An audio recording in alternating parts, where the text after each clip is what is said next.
আসসালামু আলাইকুম। Commerce care online platform থেকে আমি আছি আতিক স্যার।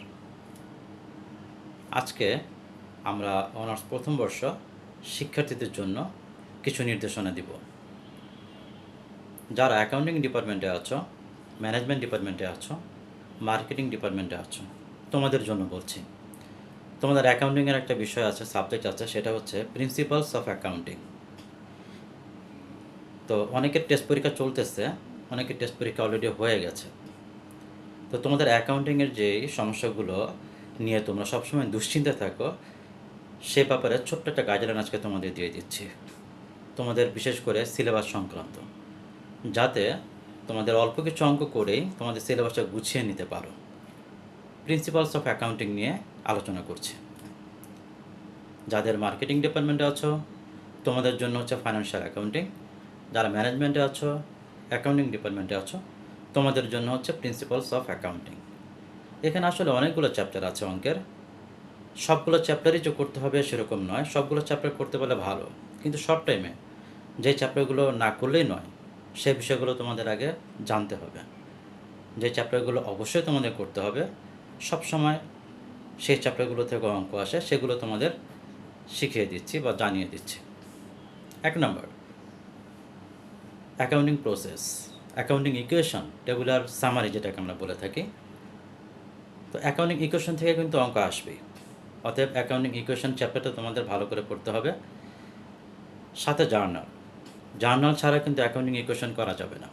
যে যত জার্নালে পটু হবে, পাকা হবে, তার জন্য অ্যাকাউন্টিং ইকুয়েশন খুব সহজ হয়ে যাবে। তো জার্নাল আগে ভালো করে শিখো। জার্নাল ভালো করে শিখলে ইকুয়েশন একেবারে সহজ হয়ে যায়, একেবারে পানির মতো সহজ হয়ে যায়।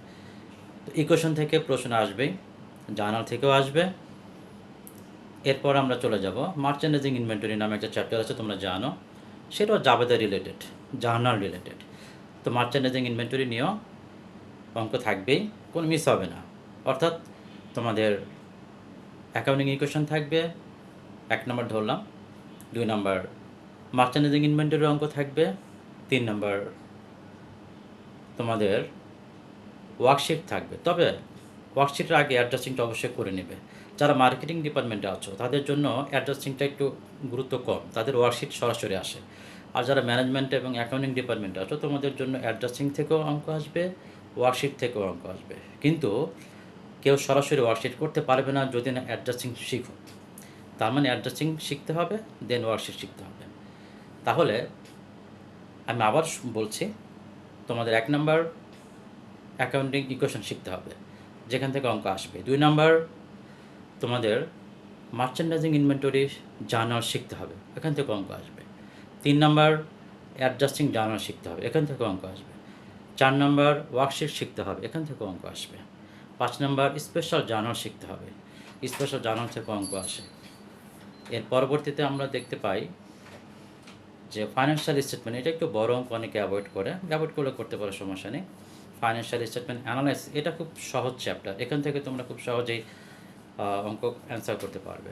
এটা হচ্ছে রেশিও অ্যানালাইসিস বা অনুপাত বিশ্লেষণ, যেটা ইন্টারও করেছো, এখন শুধু ইংরেজিতে করবে, সূত্রগুলো মুখস্থ করলেই হবে।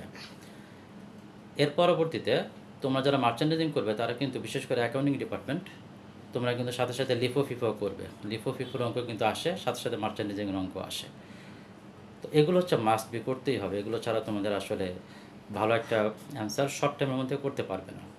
আর যাদের এগুলো গোছানো আছে তারা সাথে সাথে কন্ট্রোল অফ ক্যাশ এটা করে ফেলবা, অ্যাকাউন্টিং অফ রিসিভেবল এটাও করে ফেলবা।